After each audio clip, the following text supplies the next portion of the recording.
पागल हत्यारा। दोस्तों, ये एक और चित्र है दोस्तों।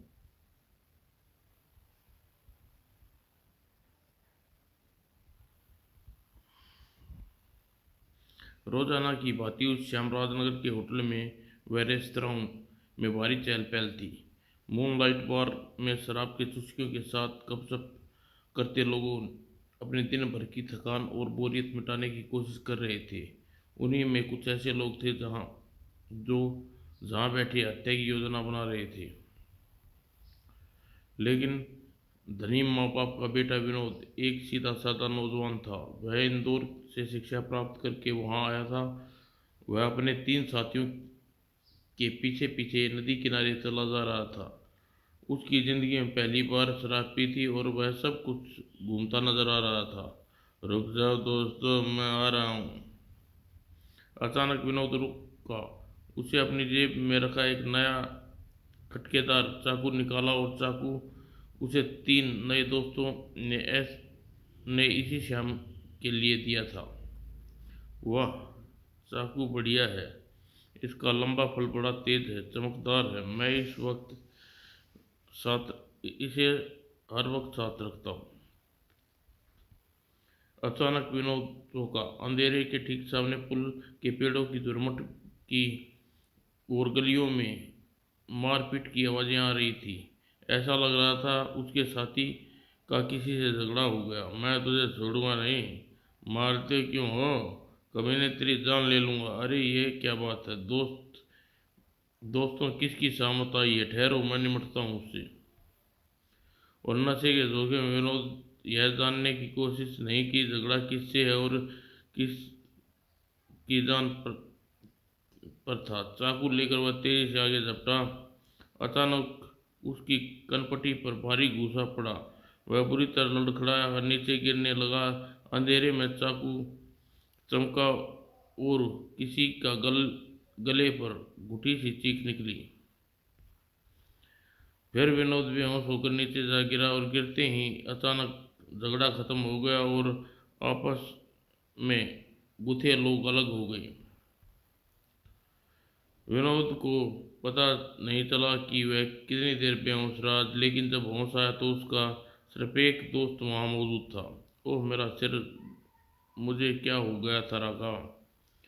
तुम्हें नहीं तुम्हें नहीं पता, जिस अधेड़ से हमारा झगड़ा हुआ था तुमने उसे चाकू घोंप कर मार डाला।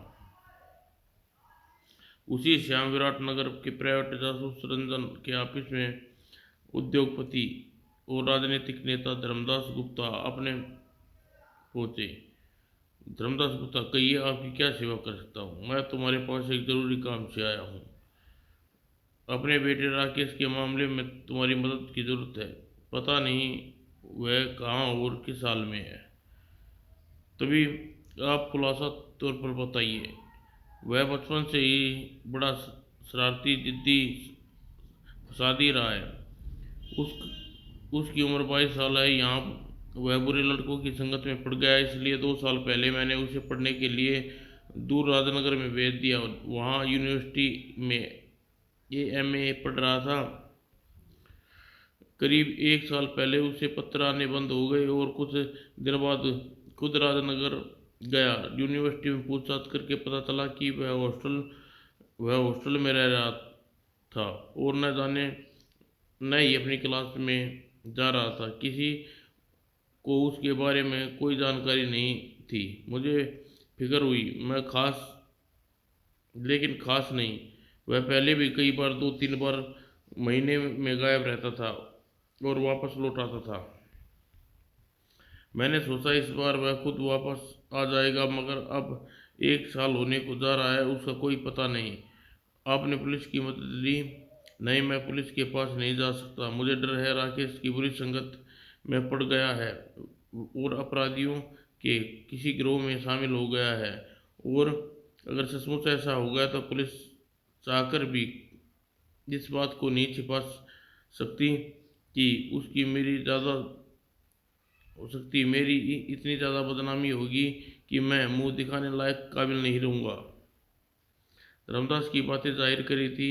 बेटे से ज़्यादा उसे ज़्यादा में अपनी मान मन प्रतिष्ठा का फिक्र है। रंजन ऐसे लोग पसंद नहीं थे। आपके बेटे राकेश को कोई नाराजगी है?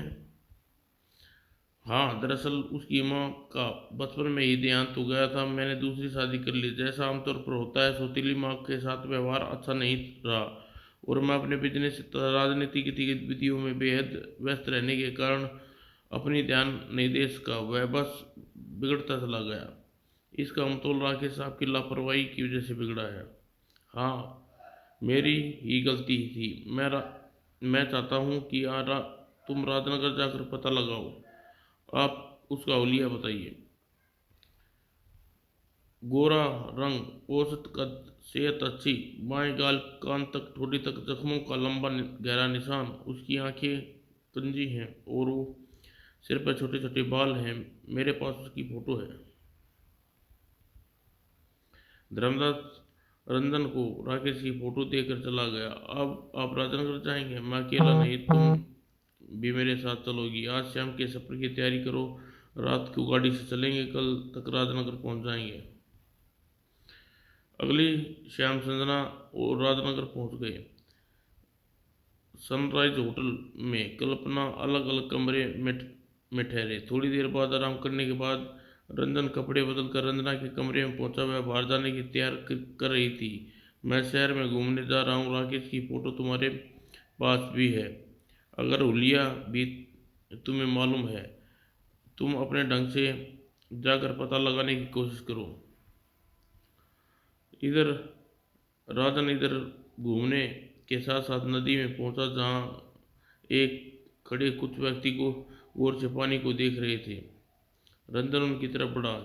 ये लोग क्या देख रहे हैं? लगता है किसी मछुआरे के जाल में बहुत बड़ी मछली फंस गई है। लेकिन वहां ना तो कोई मछली थी, ना ही कोई मछुआरे। आप सब पानी में क्या देख रहे हैं? लगता है कोई लाश बह रही है। बहुत भारी है। यह सब कोई गरीब ही लगता है। पता नहीं आजकल कौन इन गरीबों के पीछे पड़ा हुआ है। और पुलिस की नाव के किनारे पहुंच गई तो नाव में गांव की एक अधेड़ी की लाश थी। ओह, इसे भी सुराग होकर मारा गया है। पिछले कुछ महीने से यह 20वीं लाश है। सभी मरने वाले गरीब हैं और उन्हें इसी तरह मारा गया है। रंजन वहां से चला गया। करीब आधे घंटे बाद यूनिवर्सिटी के इलाके में पहुंचा, जहां आसपास बाकी बाकी काफ़ी हाउस थे। अधिकतर विद्यार्थी आया करते थे। वह ऐसे एक काफ़ी हाउस में पहुंचा। राकेश भी यूनिवर्सिटी में पढ़ाता था। अगर उसका कोई दोस्त मिल जाए तो कुछ सुराग लग सकता है। रंजन एक एक करके तीनों काफ़ी हाउसों में गया। कोई लड़कों से राकेश के बारे में पूछा, उसकी फोटो भी दिखाई, मगर कोई जानकारी हासिल न हुई। तीनों काफ़ी हाउसों में रोज घंटों पड़ाव डालने पड़ेगा, तभी कुछ बात बन सकती है। रंजन वापस सनराइज होटल में पहुंचा। रंजना पहले से वहां आई हुई थी। मुझे तो कोई सुराग नहीं मिला, तुम्हें कुछ पता चला? नहीं। रंजना ने 3 दिन तपा तमाम होटल और वगैरह में सब छान मारे, लेकिन राकेश का कहीं कुछ सुराग नहीं मिला। चौथे दिन राकेश के यूनिवर्सिटी एरिया में एक काफ़ी हाउस में बैठा था। क्या बात करते हो मैनेजर? रोजाना का ग्राहक हूँ, यहाँ मेरा खाता खुला है। तुम मुझे काफ़ी देने से मना कर रहे हो। मैं उधार नहीं कर दूंगा विनोद। तुम्हारे डैडी साहब मना कर गए। तुम्हें ऊपर उनको बिल तुम्हें उधार बिल्कुल न दिया जाए। रंजन चुपचाप बैठा रहा। दोनों की बातें सुन तो रहा था। फिर जब विनोद निराश होकर जाने लगा तो रंजन को उसने अपने पास बुलाया और समझा बुझाकर अपनी मेज पर बैठाया।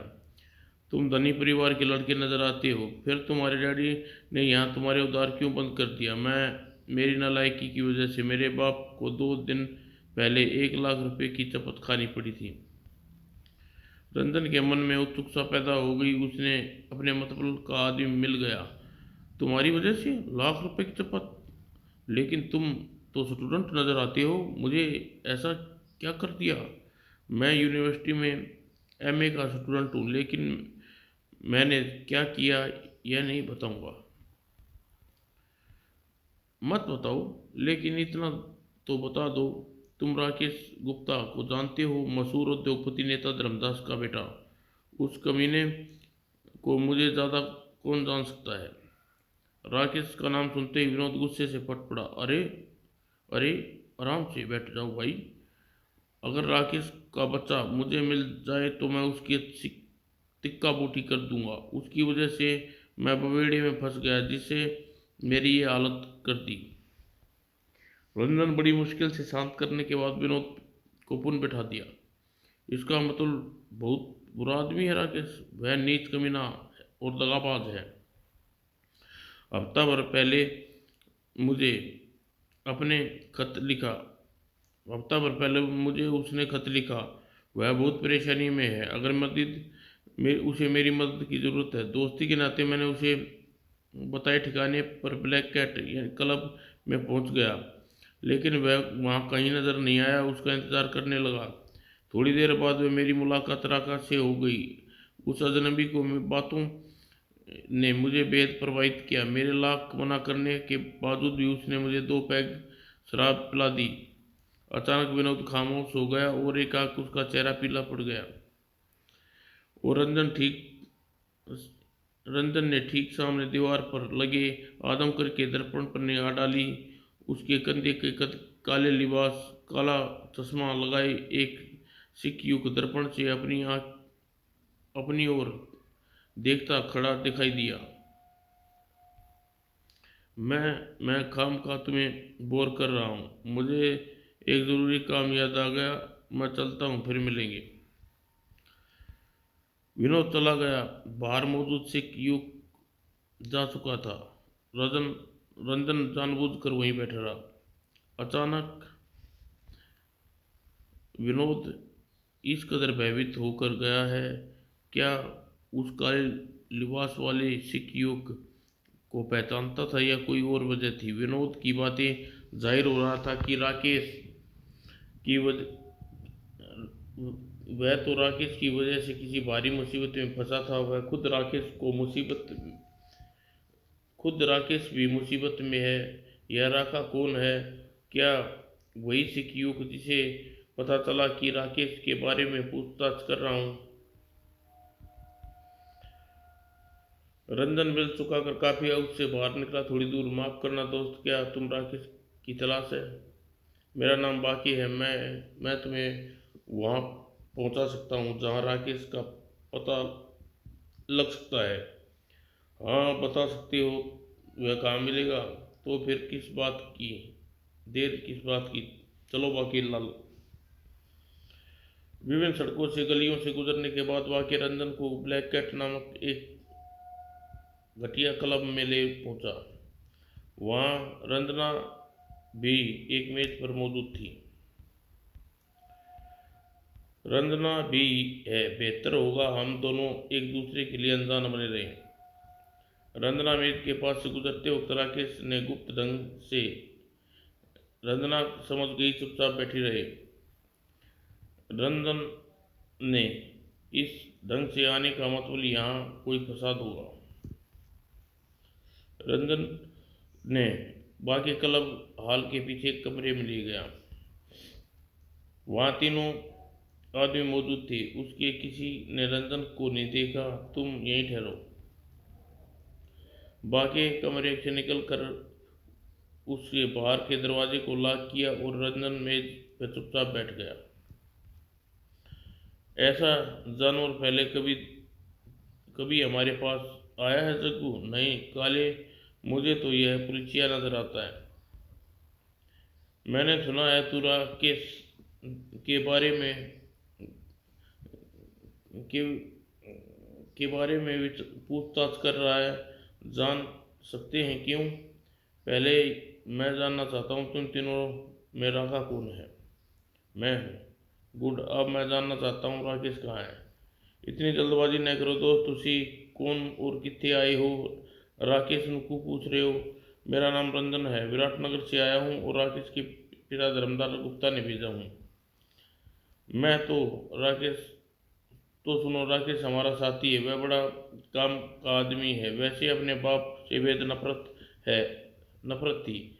मैं वह अपने बाप को अपनी सूरत नहीं दिखाना चाहता, इसलिए हमारा साथी बन गया। तुम वापस जाकर उसके बाप को बता दो राकेश मर चुका है, अब उसे फौरन राजगंज नगर से चले जाओ, मुझे गुस्सा आ जाए। राकेश अब और राकेश कब और कैसे मरा, तुमने उसे बखेड़े में फंसाया? इन सब बातों को छोड़ो और यहाँ से दफा हो जाओ। नामुमकिन, बाहर का दरवाज़ा बंद है। वैसे भी अपने सवालों के जवाब जाने बगैर मैंने नहीं जाना। इस सवालों का जवाब तुम्हें नहीं मिलेंगे।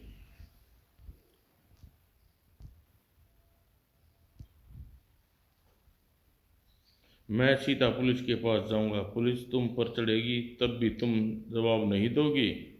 नहीं, तुम हमारे या नहीं, क्योंकि तुम हमारे या पुलिस के पास ऐसा कोई सबूत नहीं होगा कि राकेश को जानता भी था। रंजन अपनी जेब से सिगरेट के आकार का टेप रिकॉर्ड निकाल कर हाथ में लिया। यह सबूत है। इसके आकार पर इसके आकार पर पुलिस तुम्हारे राकेश के बारे में पूछताछ करके तो आ ही जाएगी। तो अपनी आवाज़ खुद सुन लो। तो सुनो, राकेश हमारा साथी था, बड़ा काम का आदमी था। उसे अपने बाप से मैं समझता हूँ इतना ही काफ़ी है। मेरे पास तुम्हारे इस डब्बे से ज़्यादा दिलचस्प चीज़ है, आओ तुम्हें दिखाता हूँ। बगल के अन्य दरवाजे पर दूसरे कमरे में पहुंचे।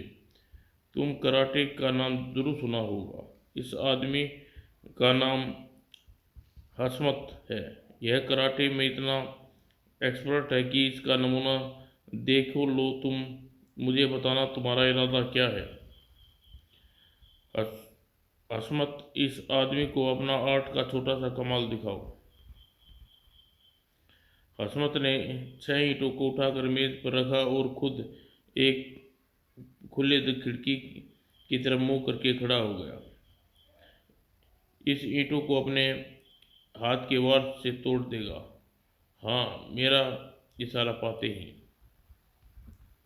और राका ने इशारे पाते ही हसरत ने फुर्ती से घूमा और रंजन भी जूडो कराटे का खासा अभ्यास करता था, इसलिए हसरत जितना माहिर तो नहीं था, पर वह समझ गया कि जैसे ताकतवर आदमी से भिड़ना अपनी मौत को दावत देना है।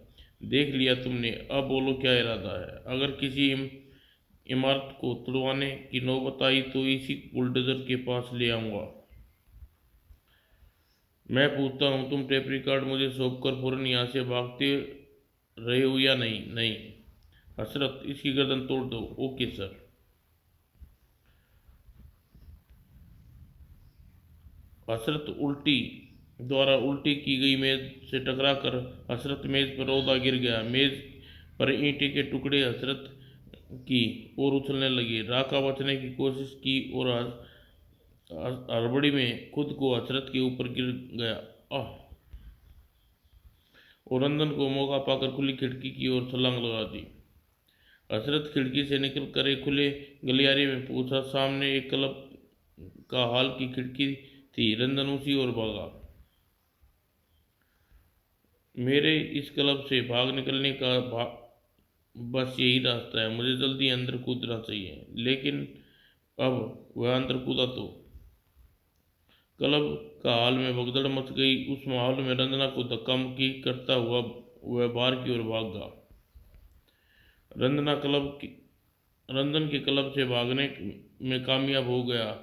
तब राका, जग्गू और काले क्लब के बाहर पहुंचे। सड़क पर कोई नहीं था। किधर गया? जाने दो, उसका पीछा करने की जरूरत नहीं। लेकिन क्यों बॉस?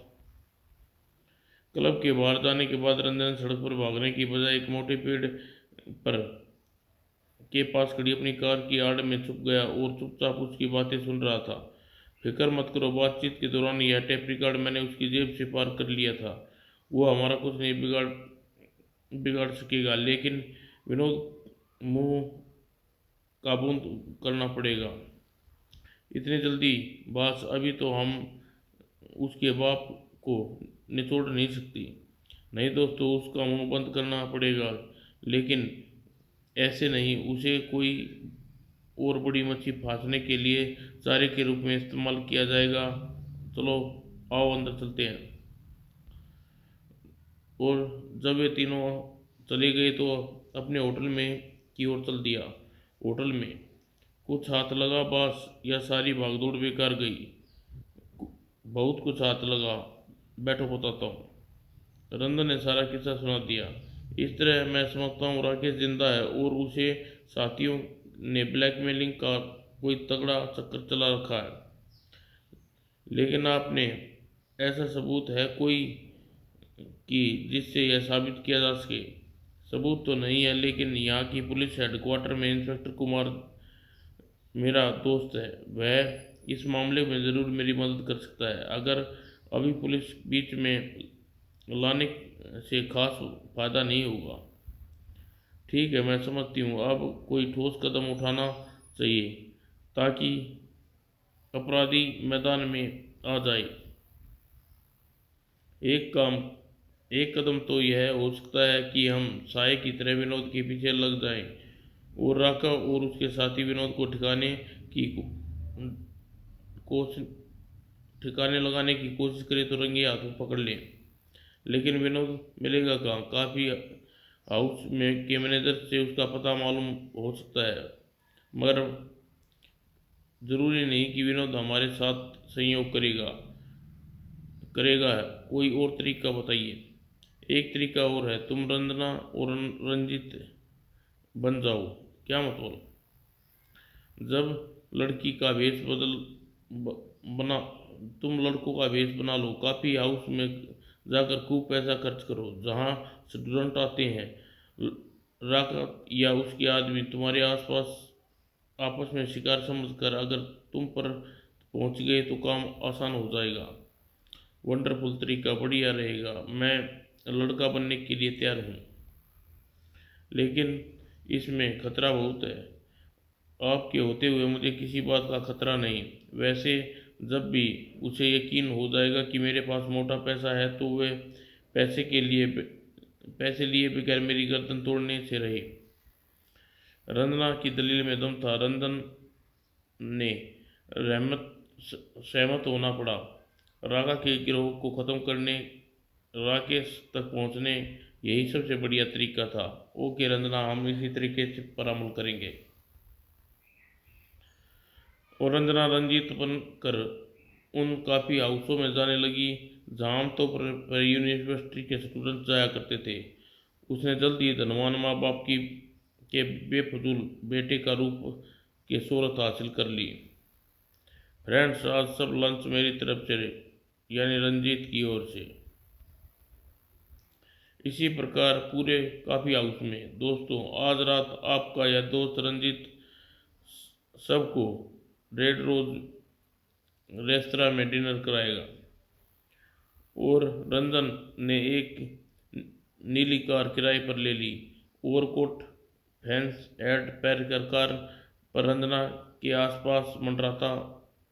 एक हफ्ते बाद, ठीक है, रंजना और रंजीत की तलाश में जाता आया लगता है।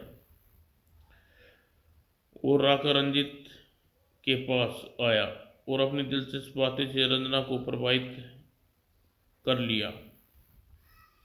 रंजना ने बताया उसका नाम कुंवर रंजीत है। वह एक भूतपूर्व जागीरदार खानदान से संबंध रखता है। कल शाम पर एक पार्टी दे रहा है कुंवर साहब। अगर आप भी उसमें शरीक हो जाएं तो बेहद खुशी होगी। ओह, हम जरूर आएंगे। और अगली शाम रंजीत राका के साथ पार्टी में गया। राका आखिर झांसे में आ ही गया। अब देखता हूँ वह आसान अपना असली रूप कब दिखाएगा। उसी रात के बाद होटल में मिले। कैसा रहा? बहुत बढ़िया पार्टी थी, लेकिन हालांकि घटिया किस्म के लोग थे, लेकिन राका पूरा यकीन हो गया मैं दौलतमंद बाप का बेटा हूँ, कल फिर मिलेंगे।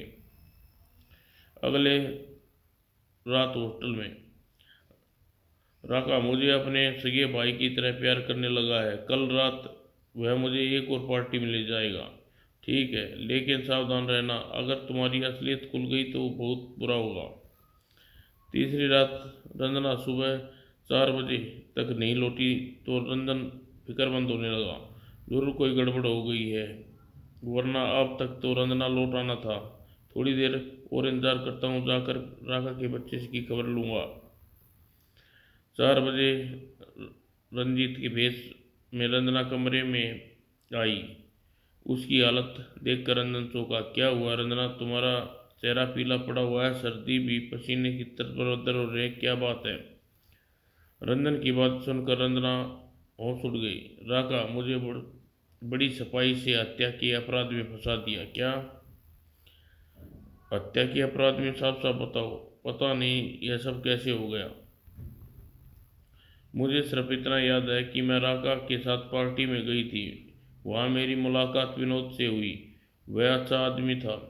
और फिर पता नहीं कैसे पार्टी में मारपीट शुरू हो गई। मैं भी उसमें शामिल हो गई और मैंने एक चाकू घोंपकर विनोद को मार डाला।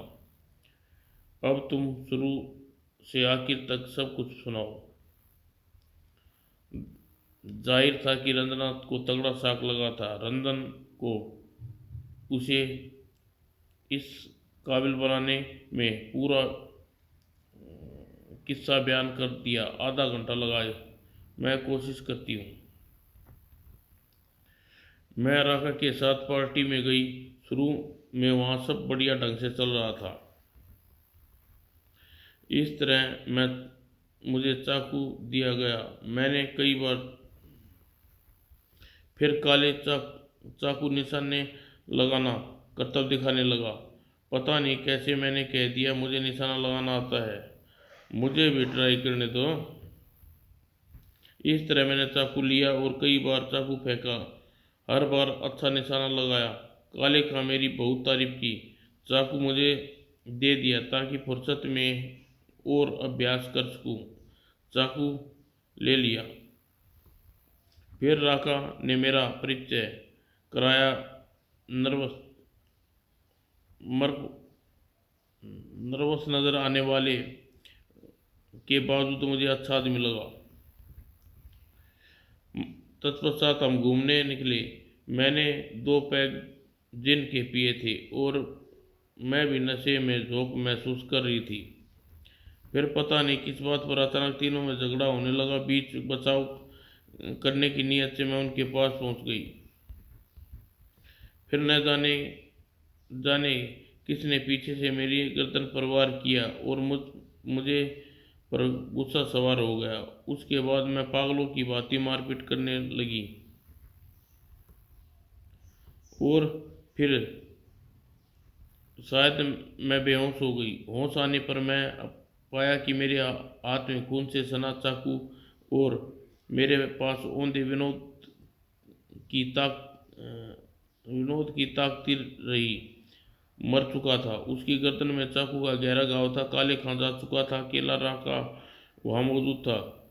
तुमने यह क्या पागलपन किया रंजीत? विनोद को मार डाला? यही है सारा किस्सा। फिर राका मुझे वहाँ से ले आया। मुझे बस ऐसा ही लगता रहा कि मानो कोई सपना देख रही थी। रंजन अचानक खड़ा हुआ और मानो उसे कुछ याद आ गया। अब उस गरीब अधेड़ की लाश नदी में निकाली निकाली थी तो विनोद पर मुसीबत आई थी। राका ने कहा, हाँ, उस विनोद के बच्चे का मुंह बंद करवाना ही पड़ेगा। तब हम भी उसी चारे के रूप में इस्तेमाल कर सकते हैं। अब हमारा रहस्य समझ में आ गया। वह राका पागल हत्यारा है। वह हत्याएं खुद करता है, इसलिए उन लोगों को उसकी ब्लैकमेलिंग का शिकार बनना होता है। उसको पूरा यकीन दिला देता है कि हत्या उन्होंने की है। उन्होंने गरीब अधेड़ की हत्या खुद की है और विनोद के दिमाग में बैठा दिया कि हत्या उसने की है, ठीक वैसे जैसे रंजीत खुद को समझता है खूनी समझ रही है। पुलिस को जब नदी के किनारे लाश निकाल रही थी तो इंस्पेक्टर ने बताया था कि यह डेढ़ की लाश 20वीं थी। 21वीं लाश विनोद की निकाली जाएगी।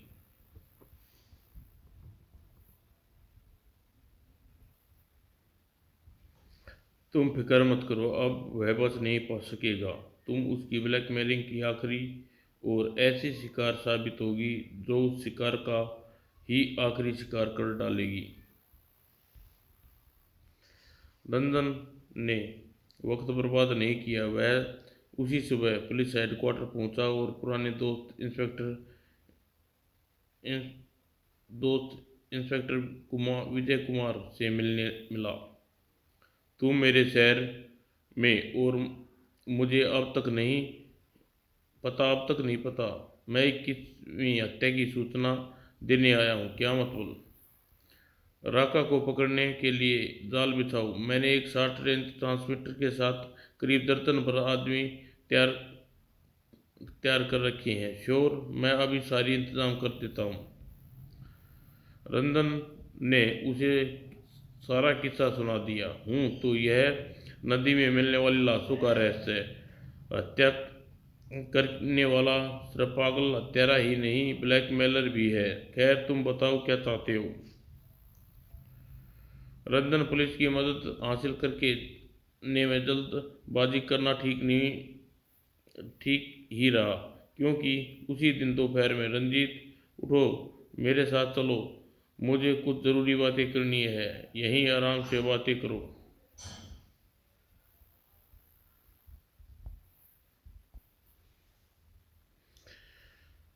नहीं, अगर किसी तीसरे ने सुन लिया तो तुम बेमौत मारे जाओगे। तो तब तो बाहर चलना ठीक है। मुझे तुमसे हमदर्दी है रंजीत। पिछली रात विनोद को चाकू घोंपते किसी ने ने भी तुम्हें देख लिया था। किसने? ओह, तुम उसे नहीं जानते। वह पुलिस के पास जाने की धमकी दे रहा है। लेकिन रात में मैंने तुम्हें काली और विनोद के अलावा कोई नहीं था। हम अंधेरे में दिखाई नहीं दिया था। वह एक आदमी है और मौजूद था। वह निहायती काइयाँ है। वह अपनी जुबान बंद रखने की कीमत मांग रहा है और कीमत तुम्हें चुकानी पड़ेगी दोस्त। रंजीत ने भयभीत हो जाने का कुशल अभिनय किया। तुम कितनी कीमत कहोगे मैं दूंगा राका, लेकिन मुझे जुबान न खोलने देना। राका कुटिल मुस्कान पूर्ण मुस्कराता रहा। फिक्र मत करो, मैं सब संभाल लूंगा। तुम्हें सिर्फ 1 लाख रुपया देना होगा। 1 लाख? तुम दौलतमंद बाप के बेटे हो। अपने बाप से रकम मंगवा लो। आज रात 8 बजे लेकर जाएगा। कहाँ? राका ने पता पता कर चला गया। रंजीत बनी रंजना अपने होटल पहुंची और रंजन को सब कुछ बता दिया। उसे 8 बजे रकम लेकर आने को कहा है। उसी रात 8 बजे रंजीत एक ब्रिकेट सहित उस पते पर पहुंचा जहां राका ने बताया था, लेकिन उसके पास ब्रिकेट के अलावा और कुछ था, और उसे खुद रंजन के अलावा और लोग भी वाच कर रहे थे।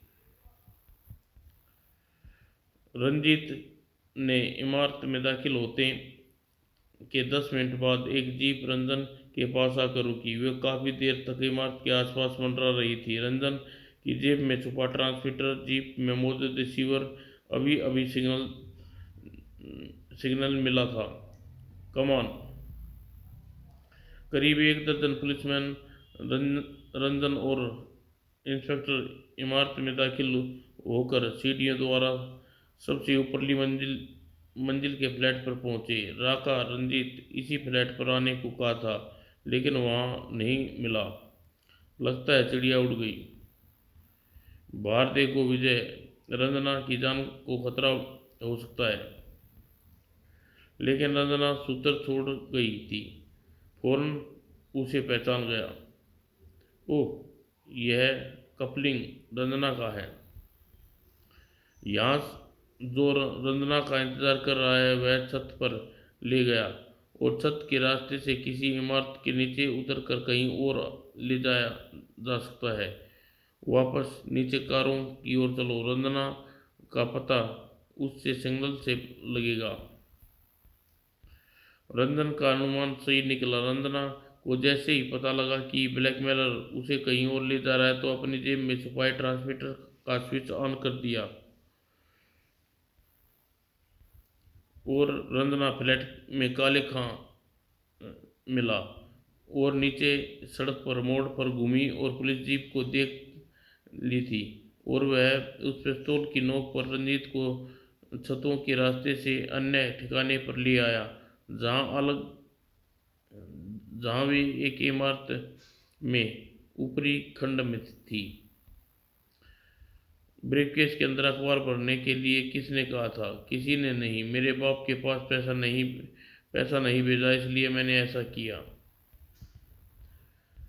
राकन के संकेत पर हरमत ने रंजीत की जैकेट का कॉलर पकड़ लिया, उसे खींचकर खड़ा किया। बोल, नोटों की जगह पुराने अखबार क्यों लाया है? राकन ने जोरदार थप्पड़ रंजीत के मुंह पर मारा, जमा दिया। रंजीत नीचे आ गिरा। हर्षद उसके बाल पकड़कर उठाने की कोशिश की तो रंजीत के हेयर देखकर वे हैरान रह गए। तू तो रंजीत नहीं है, यह छोकरी है। और हरमन, जब यह पहचान गया तो एंटरशिप ट्राई करो। Okay boss. नहीं, बचाओ। और हरमन तेजी से रंजना पर प्रहार करता रहा। बचाओ। नीचे सड़क पर इसी इमारत में होने चाहिए। बाकी लोगों का इंतजार नहीं करूंगा। सीढ़ी चढ़ते रंजना की चीखें सुनाई दी और तेजी से चलने लगा। अचानक ऊपर दौड़कर आते काले खा और जग्गू रंजन का रास्ता रोक लिया। रंजन की आंखों में खून उतर आया और मैकेनिक पोशाक में नकली दाढ़ी मूछे के कारण रंजन को पहचान नहीं पाए। कौन हो तुम? तुम्हारी मौत रास्ता छोड़ो। रंजन ने जग्गू की टांग पकड़ ली और अपनी ओर खींची और थोड़ी देर सीढ़ियों के नीचे धकेल दिया। अचानक काले खान जेब से रिवॉल्वर निकालनी चाहिए। कड़ाक ढिसूं। रंजन ऊपरली मंजिल पर पहुंच गया। चीखने की आवाज यहीं से आ रही थी। किसी गड़बड़ की अभ्यास मिलते ही राका और हरमंत बाकी सतर्क हो गए। रंजन को उम्मीद नहीं थी भेष की वजह से वह पहचाना नहीं जाएगा। अंदर कौन घुसा रहा है? निकलो बाहर। इमारत का चौकीदार लगता है। नहीं, यह आदमी की आवाज है जिसे ब्लैक कैट क्लब में ले गया था। और रंजन समझ गया कि उसे पहचाना जा चुका था। उसने जेब से रेंच निकाल कर वहां जल रहे एकलौते बल्ब को खींच कर मारा। बल्ब टूट गया। कमरे में गुफ अंधेरा छा गया, लेकिन अर्नब अंधेरे में भी रंजन को ढूंढ रहा था। रंजन भी रंजना के पास पहुंचने की कोशिश कर रहा था। अचानक बाहर कारें रुकी, लोगों के कूदने और सीढ़ियों पर भारी कदमों की आवाज सुनी। पुलिस, भागो। रंजन बौखला गया। वह तय नहीं कर पाया कि रंजना की तरफ बढ़े या दरवाजे के पास जाकर उन रोकने की कोशिश करे। लेकिन कदमों की आहट रंजन समझ गया कि वे तीनों भाग चुके हैं। अब जेब से माचिस निकाल कर तीली जलाई। तुम बिल्कुल ठीक हो रंजना? हाँ, जाओ, उनके पीछे चलते हैं। जब तक रंजन और रंजना कमरे से बाहर आ पुलिस भी उधर आ चुकी थी। वे छत पर होकर भाग रहे हैं। विजय, कमान। पुलिस के साथ साथ रंजन और रंजना छत पर पहुंचे, लेकिन छत खाली थी। वे तीनों इमारत के पास तो क्या, दूर भी कोई नहीं था। जान वह नहीं जान पाएंगे। वे तीनों पिछवाड़े वाले पाइप से नीचे उतर रहे थे, क्योंकि पुलिस ने इमारत के पीछे नहीं पहुंची थी, इसलिए वह भागने का मौका मिल गया। वे भाग गई। अचानक रंजना यूं चौंकी मानो कोई भूली बात याद आ गई हो। जल्दी करो इंस्पेक्टर, वे ज़्यादा दूर नहीं जा सकते। वो कैसे? जब हरना मुझे पर कोड़े बरसा रहा था तो अपने बचाव के बहाने अपने ट्रांसमीटर को चुपके से उसके कोट की जेब में डाल दिया, और ट्रांसमीटर का स्विच ऑन है। अगर वे ज़्यादा दूर नहीं गए होंगे, अपनी कारों में सिग्नल आ रहे होंगे। सब फौरन दौड़ते हुए नीचे पहुंचे। कारों के सिग्नल नहीं आ रहे थे, इसका मतलब वे दूर निकल गए थे। एक बार फिर सब दलों में बंट गए। रंजन अकेला अकेला नहीं था, उसके साथ रंजना के अलावा पुलिसमैन की भारी जीप भी थी। तुम तुम्हें हमशक्ल तुम्हें हंसमत की जेब में ट्रांसमीटर डालने की बात कैसे सूझी? डर की वजह से। मेरा ख्याल था कि अगर मेरी तलाशी में मेरी जेब में ट्रांसमीटर मिला तो वे लोग पूछताछ नहीं, दुगनी कर से भी ज़्यादा करेंगे। वो थोड़ी देर बाद रंजन कार में मौजूद रिसीवर सिग्नल देने लगा। बिप बिप बिप, हमें उनके पास पहुंच रहे हैं। अचानक मोड़ पर घूम कर आती एक काली कार दिखाई दी। यही कार है। सामने से आती कार तेजी से रफ्तार से गुजर गई। रंजन की नीली कार और पुलिस की जीप उसके पीछे लग गई। ये उल्लू के पट्टे तो खुद तो मरनेंगे, हमें भी मरवाएंगे। नीली कार और उसके पीछे मौजूद जिप्सी की रफ्तार में थी। रुकते रुकते भी काली कार के पास आकर रुकी। अचानक काली कार से अंधाधुंध पीछे गोलियां चलाई जाने लगी। रंजन के पास कोई हथियार नहीं था। दूर काली कार के सामने की ओर भी एक जीप इधर आ रही थी, और इंस्पेक्टर कुमार और उसके मावत थे। अचानक वह जीप रुकी और उसने काली कार पर गोलियां चलाई जाने लगी। एकाएक काली कार से गोलियां चलनी बंद हो गई। जीपों से उतरकर पुलिसमैन उन राइफलें तनी सावधानी पूर्वक काली कार की ओर बढ़ने लगे। वे तीनों मर चुके हैं।